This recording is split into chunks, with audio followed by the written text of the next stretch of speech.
یا بہت سے تو بالکل ہی ان پڑھ تھے، لیکن ان کے جو کلام ہیں اور ان کے کلام جب ہم دیکھتے ہیں تو اس میں ہمیں بہت جان نظر آتی ہے، اور بہت زیادہ مشہور بھی ہوئے، اور بہت سے شعراء حضرات مزدوروں میں سے شاعر گزرے ہیں، تو انہوں نے نام پیدا کیا اور پاکستان کا نام بھی روشن کیا دنیا میں۔ اور اس طرح سے مثال استاد قمر جلالوی ہے، صحیح، ایک شاعر گزرا اقبال ساجد، وہ نوجوان نسل کے نئے عہد کے شاعر تھے، وہ مشہور آدمی تھے۔ ایک تنویر سپرا کا نام سنا ہوگا آپ نے، وہ بھی اچھے شاعر تھے، اور وہ آج کے حالات کی وہ عکاسی کرتے تھے، اور جدید دور کے حساب سے وہ اشعار مزدوروں کے مسائل اور یہ اپنے اشعار میں بیان کرتے تھے۔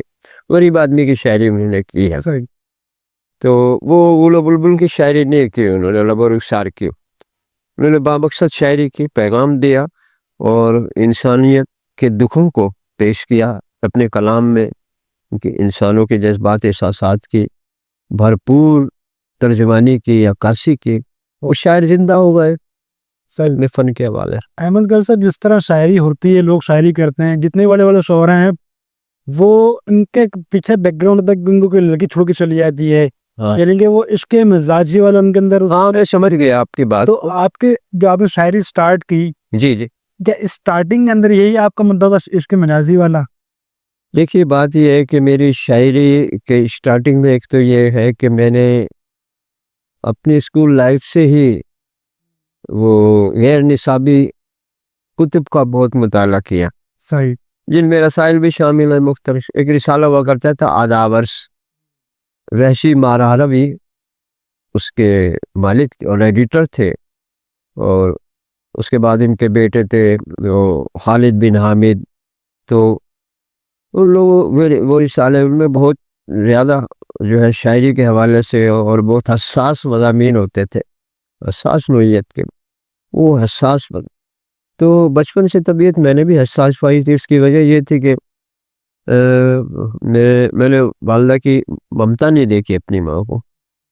میری عمر تقریباً 6 ماہ کی تھی جب والدہ اللہ کو پیاری ہو گئی تھی، اور پھر میں نے دادا دادی نانا نانی والدہ کوئی قریبی جو تھا وہ عزیز نہیں تھا، بزرگ بھی نہیں تھا کہ جو بچے کو تھوڑا سا لاڈ کرتا ہے، توجہ دیتا ہے، اس پہ پیار کرتا ہے، ایسا نہیں۔ تو اس نے مجھے حد سے زیادہ حساس بنا دیا، اور اس حساسیت کی وجہ سے پھر میں نے کتابوں کا سہارا لیا اپنی تنہائی کو بانٹنے کے لیے۔ اسکول لائف سے، اسکول سے آنے کے بعد میں اپنے کچھ مذہبی سرگرمیوں سے، مثال ہے کہ اپنا تھوڑا یہ نعت خوانی کے پروگرامس میں، اور نماز کی اللہ تعالیٰ نے بچپن سے باقاعدہ، بچپن سے توفیق عطا فرمائی، بچپن سے میں نماز پڑھتا رہا، صحیح، اور جو وقت بچتا اس میں میں اپنا وہ غیر نصابی کتب کا مطالعہ کرتا۔ صحیح۔ اس احمد گل صاحب، ایک شاعر کو جو ہے کن عوامل کی ضرورت پڑتی ہے کہ میرا اچھا شاعر بننا ہے کسی نے، اس نے کیا کیا چیزیں دیکھنی پڑے گی شاعری کے لیے؟ بہت اچھا سوال کیا آپ نے احسان صاحب۔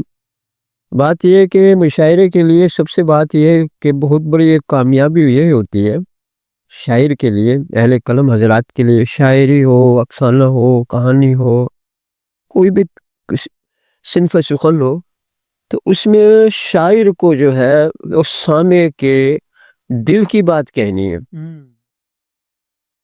وہ بات کہنی ہے جس میں قاری جو ہے یا سامع جو ہے وہ الفاظ کا روپ نہیں دے سکتا، اس دل کی ترجمانی شاعر اپنے اشعار میں کرتا ہے۔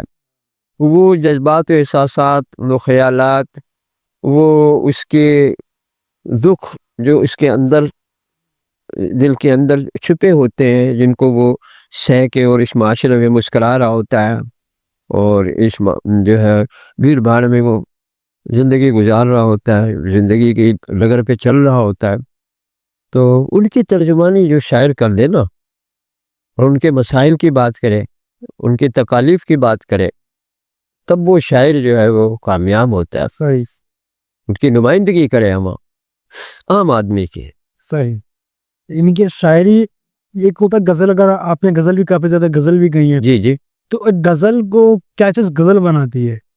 غزل کو کیا چیز غزل بناتی ہے؟ اگر میں اچھا کیا چیز غزل بناتی ہے؟ ماشاء اللہ.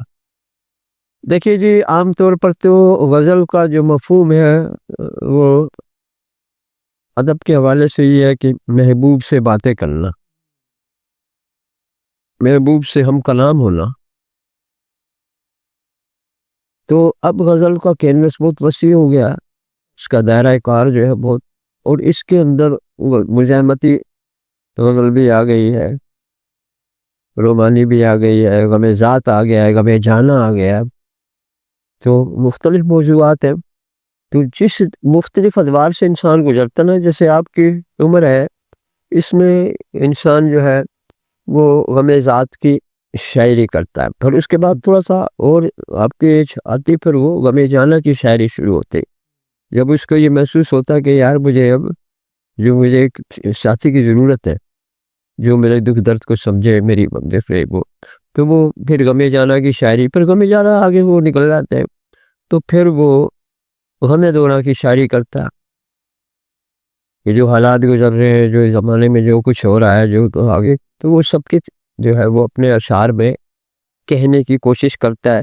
اب اس کوشش میں کچھ شاعر کامیاب ہو جاتے ہیں اور کچھ جو ہے وہ ترجمانی صحیح نہیں کر پاتے، تو وہ معروف نہیں ہوتے. اور جو ترجمانی صحیح کرتے ہیں، صحیح ان کے جذبات کی صحیح عکاسی اور ان کے سامنے کو سننے والے کو، پڑھنے والے کے دل میں چوٹ لگتی ہے کہ یار یہ تو میرے دل کی بات کہہ دی شاعر نے. صحیح. پھر وہ اشعار کو پسندیدہ اشعار میں نوٹ کرتا ہے. تو اس طریقے سے جو ہے نا یہ شاعری کا بہت، اس کا بڑا وسیع ہے، اس کا کینوس، بہت کچھ کہہ سکتے ہیں آپ اس شاعری میں. اصلاحی شاعری بھی ہوتی ہے. اب ہماری عمر ہے نا جیسے، جی اس میں ہم اصلاحی شاعری کریں گے، ہم سمجھانے والی شاعری کریں گے نوجوانوں کو، اپنی آنے والی نسل کو جو ہم دیں گے.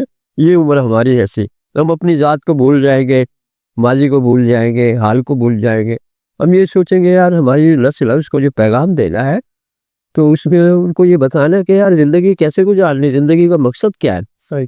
اور وہ زندگی نہیں جس کا کوئی مقصد نہیں، جیسے زندگی بے بندگی شرمندگی. تو یہ زندگی جو آپ گزار رہے ہیں، جیسے ماشاءاللہ آپ بہت کم عمری میں اللہ تعالیٰ نے آپ کو یہ صلاحیتوں سے نوازا ہے، ان صلاحیتوں سے کہ آپ ہم جیسے بڑی عمر کے لوگوں سے بیٹھ کے ان کے تجربات لے رہے ہیں، پوچھ رہے ہیں، اور یہ تجربات پھر آپ اہم کر رہے ہیں. جی. تو یہ بہت بڑی بات ہے. اللہ تعالیٰ کسی کسی کو دیتا ہے. اللہ تعالیٰ سے دعا ہے کہ اللہ تعالیٰ آپ کو مزید اور آگے ترقی عطا فرمائے. اور مگر صاحب ایک شاعر کو جو ہے نا کیا چیز لازمی چاہیے؟ اس کے الفاظ یا اس کا انداز؟ ہاں بھائی، بات یہ ہے کہ اس میں 3 چیزیں ہوتی ہیں. صحیح ہے. ایک تو مین پوائنٹ جو ہوتا ہے وہ تخیل ہوتا ہے کہ آپ پہ جو آمد ہو رہی ہے، کیا خیال ہے اس کا؟ یہ آپ بیٹھ گئے لکھنے کے لیے، کہیں کہ قلم لے گیا، لیکن آپ کی کچھ آمد نہیں ہو رہی، کچھ سمجھ میں نہیں آ رہا کیا لکھنا ہے مجھے. بیٹھتے ہوئے آپ کاغذ قلم لے کے بیٹھو، اچانک آپ پہ آمد ہو جاتی ہے، ذہن آپ کا بن جاتا ہے، اوپر سے نزول ہو جاتا. پھر وہ آپ اس کو کس انداز میں لیتے پیش کرتے ہیں کہ اس میں الفاظ آپ نے کیا چناؤ کرنا ہے. اس تخیل کو جو آپ کے تخیل آیا ہے، جو کلام کیا الفاظ آپ کو اس کے لیے منتخب کرنے ہیں، اور پھر انداز پیش کرنے کا مشورہ پڑے گا. اس کو بھرپور اعتماد کے طریقے سے آپ پڑھیں، پورے اعتماد ہو کر، بھرپور انداز، تو وہ انشاءاللہ آپ کامیاب شاعر ہوگا. صحیح. کیونکہ بات یہ ہے نا کہ سامع اور کی تک آپ کی بات پہنچے گی. جی. جب اس کو پیش اپنے کلام کو صحیح نہیں کر پائیں گے ہاں.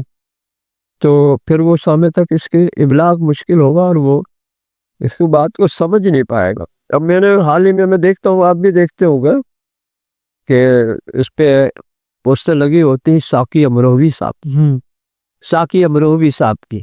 جی. دیکھیے کبھی نظر سے گزری؟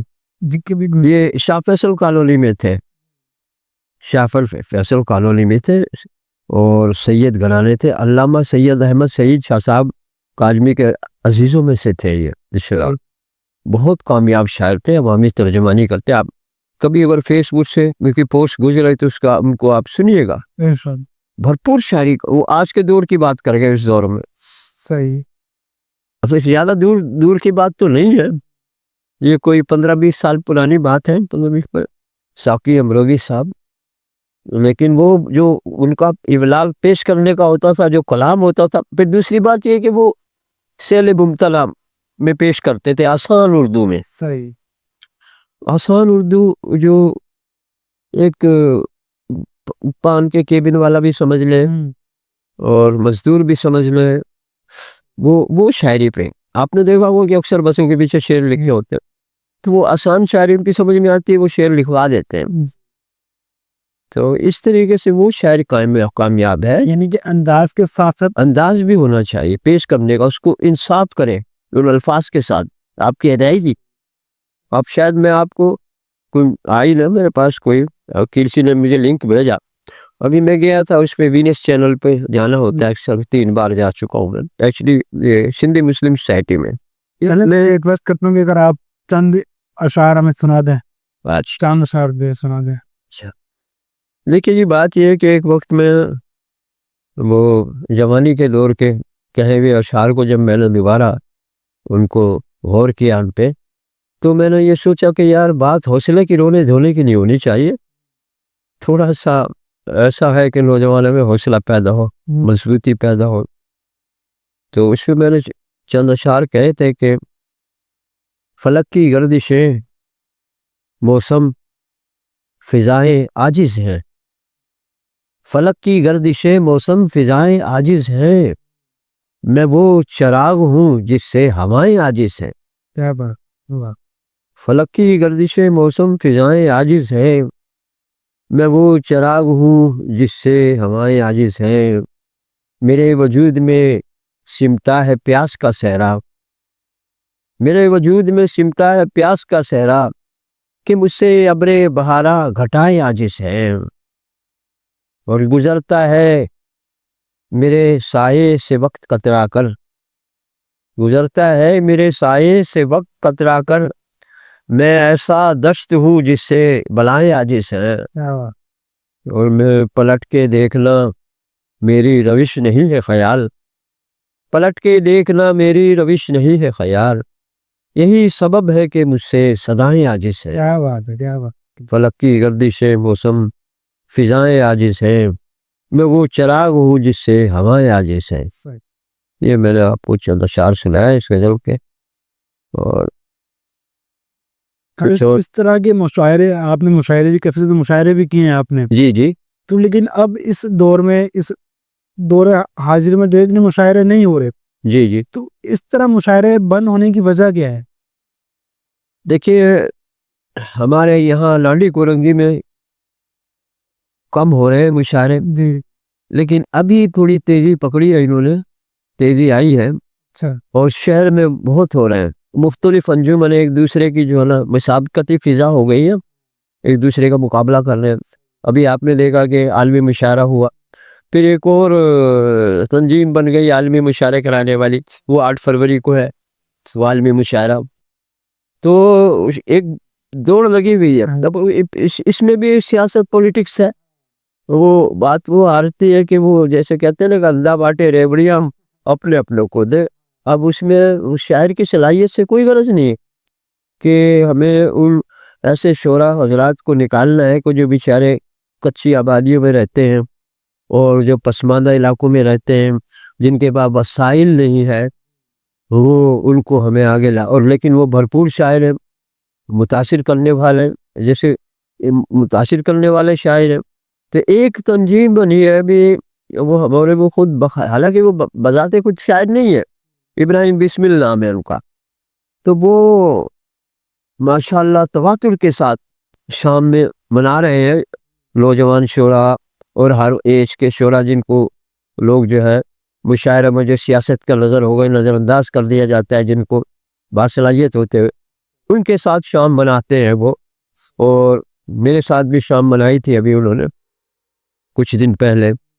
تو وہ بہت اچھا کام کر رہے ہیں. ان میں ایک ساتھی ان کے جو نظامت کے تنویر سخن بھی ہے وہ بھی ماشاءاللہ بہت شاندار رپورٹنگ کرتے ہیں تنویر سخن صاحب، اور وہ پوری روداد مشاعرے کی جو ہے وہ پوری اس کے اندر فیس بک پہ لگاتے ہیں، اور ماشاءاللہ شاعروں کو بڑا نمایاں کرتے ہیں شعراء حضرات کو۔ تو ابراہیم بسمل صاحب کی بسمل آرٹس کونسل جو ہے بہت اچھا کام کر رہی ہے، اور باقی جو شعراء ہیں ان کے اپنے اپنے گروپ ہیں، وہ اپنے اپنے پسندیدہ اپنے اپنے جو قریب ان کے رہنے والے ہیں، خوش آمد کرنے والے ہیں، ان کی چاپلوسی کرنے والے ہیں، ان حضرات کو اپنے قریب کرتے ہیں۔ شاعر وہ جس سطح کے بھی ہیں جو بھی، لیکن وہ ان کے چونکہ منظور نظر ہیں اس وجہ سے وہ ان کو قریب رکھتے ہیں۔ یہ بڑا معاملہ ادب کے اندر بھی یہ معاملات ہیں۔ احمد خیال کا سب سے پسندیدہ شاعر کون ہے؟ مرزا غالب یا میر تقی میر؟ دیکھیے صاحب، پسندیدہ شعراء حضرات میں کسی ایک کا نام لے لوں گا، اگر ایک کا نام لیتا ہوں تو باقی جو ایک سے بڑھ کر ایک میر تقی میر ہے، اس نے تو دکھوں کی پوٹلی کھول کے رکھ دی ہے میر تقی میر نے۔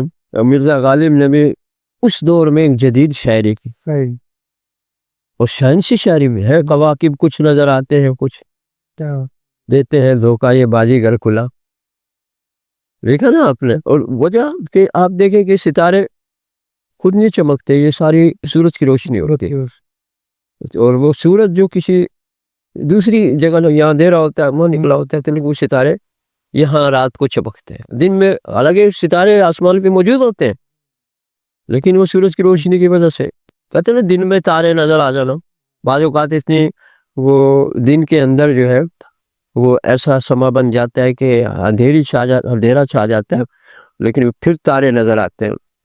تو اس نے اس مثال والے نے کہا ہے کہ انسان پر جو ہے اتنی مصیبتیں پڑ جاتی ہیں بعض اوقات کہ وہ بیچارے اس کو دن میں تارے نظر ہوش اڑ جاتے ہیں اس کے۔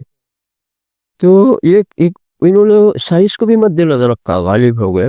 اور علامہ اقبال صاحب کی تو کیا بات ہے یار، میں شاعر جو ہے نا حقیقت میں اگر دیکھا جائے کہ وہ ایک سمجھ لیجئے کہ بین الاقوامی شاعر ہیں، وہ صرف ہمارے پاکستان کے لیے نہیں، پوری دنیا کے لیے، اور آج کے لیے نہیں بلکہ رہتی دنیا تک ان کے جتنے بھی اشعار ہیں وہ صرف ملت کو جگانے کے لیے ہیں، ان کو تاریخی ان کا شاندار ماضی یاد دلاتے ہیں، اور نوجوانوں کو وہ نوجوان ان کے آئیڈیل ہیں، ان کو پیغام دیتے ہیں۔ تو اب آپ کے اس کی درس گاہوں کے متعلق کتنا اچھا شعر انہوں نے کہا، یاد ہے نا آپ کو؟ ایک مقدس فرض کی تکمیل ہوتی ہے یہاں، جی ایک مقدس فرض کی تکمیل ہوتی ہے، مقدس فرض پہ غور کریں آپ، ایک مقدس فرض کی تکمیل ہوتی ہے یہاں، قسمت نوع بشر تبدیل ہوتی ہے لوگ۔ کیا بات، کوئی انہوں نے ٹاپک نہیں چھوڑا جس پہ انہوں نے۔ اور ایک شعر آپ سماعت فرمائیے، اس دور میں خاص طور پہ نوجوانوں کو غور کرنا چاہیے، اپنا وقت ضائع کرتے ہیں ادھر پر، انہی روز و شب میں الجھ کر نہ رہ جا، انہی روز و شب میں الجھ کر نہ رہ جا کہ تیرے زمان و مکان اور بھی ہیں، جی ستاروں سے آگے جہاں بھی ابیش۔ اور اس سے بھی کچھ اونچا شعر کہہ دیا شکیل بدایونی صاحب، وہ فرماتے ہیں اپنے دورے زندگی میں کم سے کم، اپنے دورے زندگی میں کم سے کم عرش تک انسان کو پرواز کرنا چاہیے۔ کیا بات، کیا بات۔ اور آگے کہتے ہیں اور اگر جنبش میں آ جائے پروبال حیات تو عرش سے پرواز کا آغاز کرنا چاہیے۔ کیا بات، کیا کوئی مقصد ہونا چاہیے زندگی کا، زندگی گزارے چلو آ رہے آج بیٹھ گئے ادھر گلی میں کونے پہ کھڑے ہو گئے، نہیں بھائی، یہ وقت کا ایک ایک لمحہ انسان سب سے بڑی دولت وقت ہے، ایسا ہی، وقت کی جس نے قدر کر لی وہ وقت اس کا غلام ہو جاتا ہے۔ ایسا ہی، ایسا ہی، ایسا ہی۔ احمد خیال صاحب میں بڑا مشکور ہوں آپ کا، جو آپ نے مخصوص وقت میں ہمارے لیے وقت نکالا۔ تو اس خواتین حضرات، یہ تھے ہمارے آج کے مہمان احمد خیال صاحب، جو کسی تعارف کے محتاج نہیں ہیں۔